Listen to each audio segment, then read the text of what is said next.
This is the perfect example of why you don't feed monsters you don't have dupes of, especially Nat 5s. This guy goes from Oliver, the Wind Sky server, goes from Storage Guardian to G3 RTA material. Also, he's been first picked a lot so far. I mean, the bounce patch just came out, but he's been first picked quite a decent amount since then. He got 3 buffs. I mean, the biggest one is, of course, the speed lead, which makes anything meta. Like, anything that's decent all of a sudden becomes very good. As soon as they get a 33 speed lead, there's very few units that have a 33% arena speed lead in the game. But I have actually the skills here right now that were changed. He's got the impulse gun, which is his second skill, increases the skill cooldown time and absorbs attack bar, but with a 50% chance is now a 75% chance. And then the Mega Impulse Gun, which is the third. Look at that. OP match already. We'll talk about the next skill in the next one. Like I said, first round draft material. 33 speed lead is going to make anything first round draft material. So he got a buff to his second skill. He got a buff to his leader skill. And then we didn't even talk about his third skill. We didn't even mention the absorb attack bar by 50% is now 100%. Increases the target's skill cool. I mean, really, the thing that made him the most meta is the speed lead. But he increased the target's skill cooldown time by 1 turn is now 2 turns with the skill 3. And if you successfully increase the skill cooldown time, he decreases his own skill cooldown time by 2 turns. I mean, that's just adding icing to the... These matches are going so fast, I can't even finish explaining. Well, I mean, he did take a whole bunch of LDs in there. But I can't even finish explaining what the unit does. But he's just single target increase cooldowns, turn cycle himself, and then the speed lead, man. The speed lead... Like I said, speed lead makes anything OP. Just as a recap, if I didn't explain the skills enough, he does a lot of single target increase skill cooldowns and absorb attack bar. A lot of that, right? And also decreases his own cooldowns when he increases the enemy's cooldowns. And then the speed lead. Also, increase the damage dealt to the enemy 20% each, up to 100% whenever you use the Mega Impulse Gun skill. And he's going to have a lot of access to that because he keeps reducing the cooldown on it. But really, honestly, the big thing is... It's a wind unit, single target damage dealer that increases cooldowns in a meta where you have Lucian, you have Copper, you have Shungpung, you have Gant, you have all these things, you have CR, this is what made him meta. He would be good in like Guild Wars still, even if he didn't have this speed lead, but this is what's really making him everyone excited to use him. This guy legitimately getting picked in teams full of LD5s as a genuine unit in ranked RTA battles. Again, this is one you don't feed Nat 5. I mean, I keep saying this. A lot of you already know that. A lot of you are already not feeding Nat 5s you don't have dupes of. But there were people that I saw that were so proud of feeding him. They're like, oh, he's trash. I fed him for a blessing. I'm like, just watching. I'm like, why? You know, bounce patches happen. I mean, most of the time we're sad about them and they're not as exciting as we want them to be. But bounce patches happen. You don't know what's going to be OP next. You really don't. And this guy, now, great unit. And then those people that were so excited, they were bragging about feeding him for a blessing.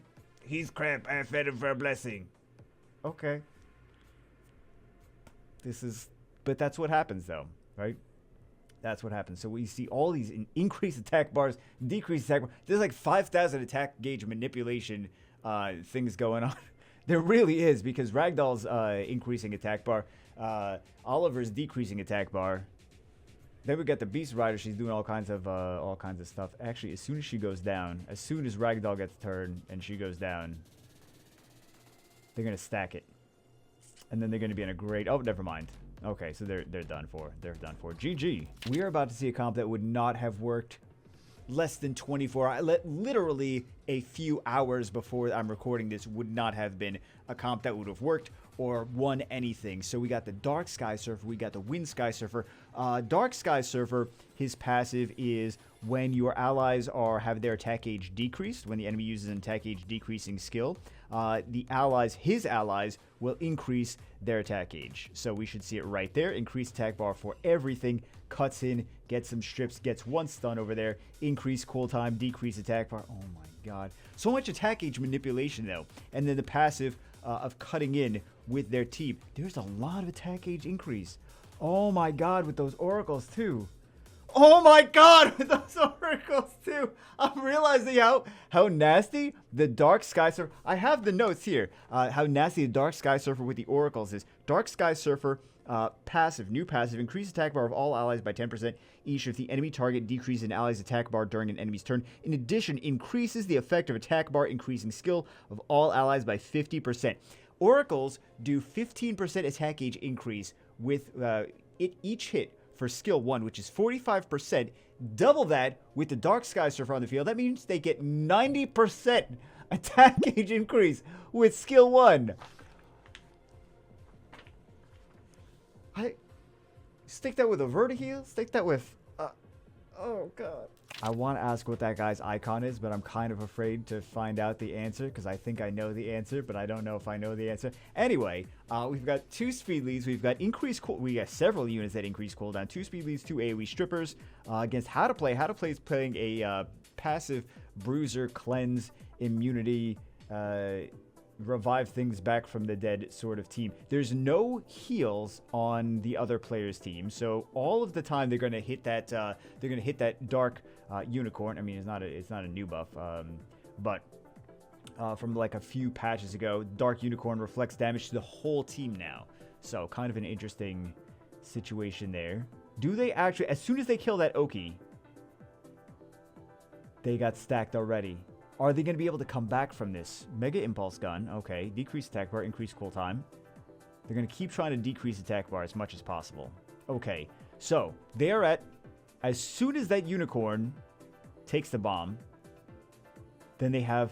I don't want to say no damage, but very little... Very little. There's so much turn cycling going on there. There's so much turn cycling going on. Look how many turns he's getting. That Oliver. That's really doing quite a lot. He's getting so many turns, so many turns, so many turns.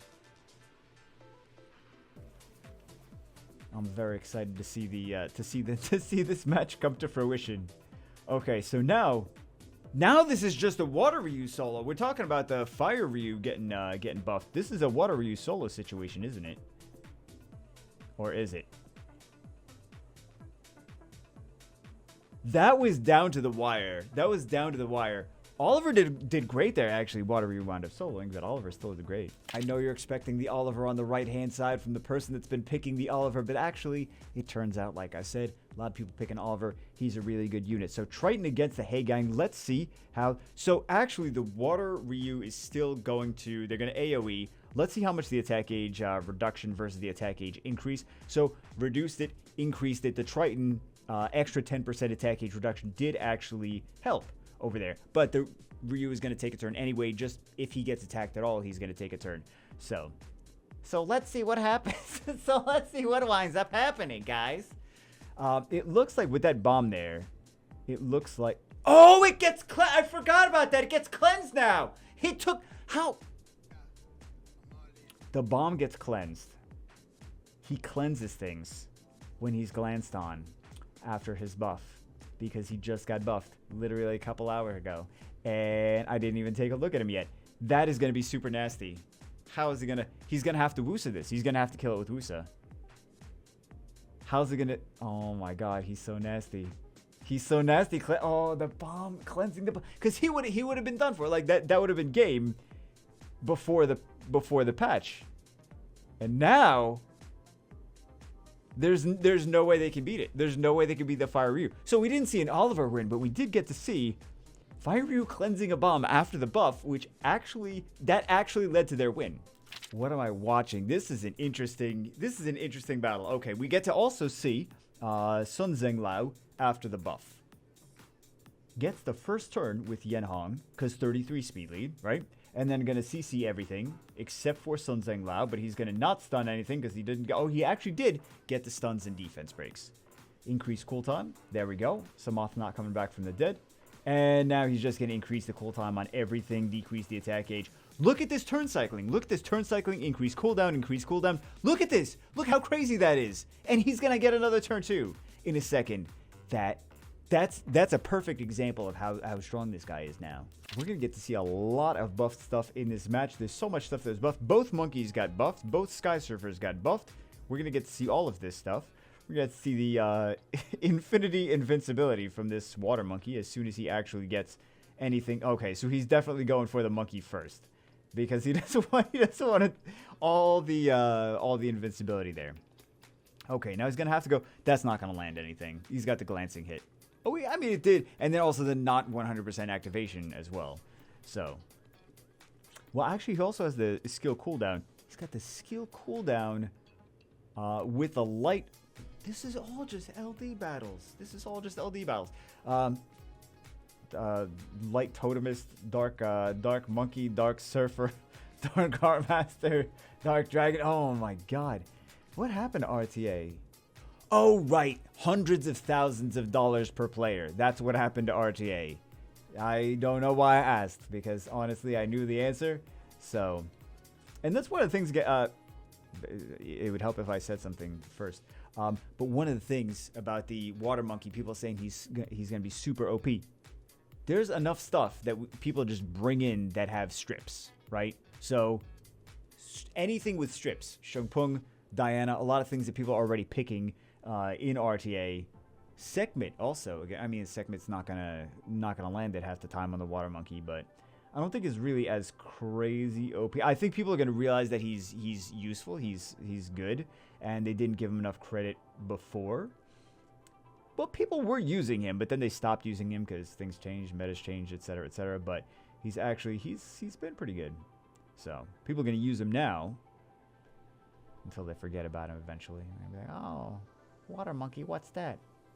But yeah, he's not OP. He's not crazy OP. It's just people are gonna realize that he has been useful, and they didn't give him credit. So he does actually remember Oliver skill 3 does keep increasing his attack power every time he uses it, and then that's game after that. Like he's just gonna keep increasing his attack gauge, decreasing the light totemist attack gauge, even when the light totemist, because it's gonna have stacked totems, but it's not gonna ever get a turn after that. So if you guys are curious to see any more Oliver, literally just do any RTA match and you have a 25% chance to fight against Oliver in that match. So anyway, that's it for this one. Hope you guys enjoyed it. I will see you as always in the next one.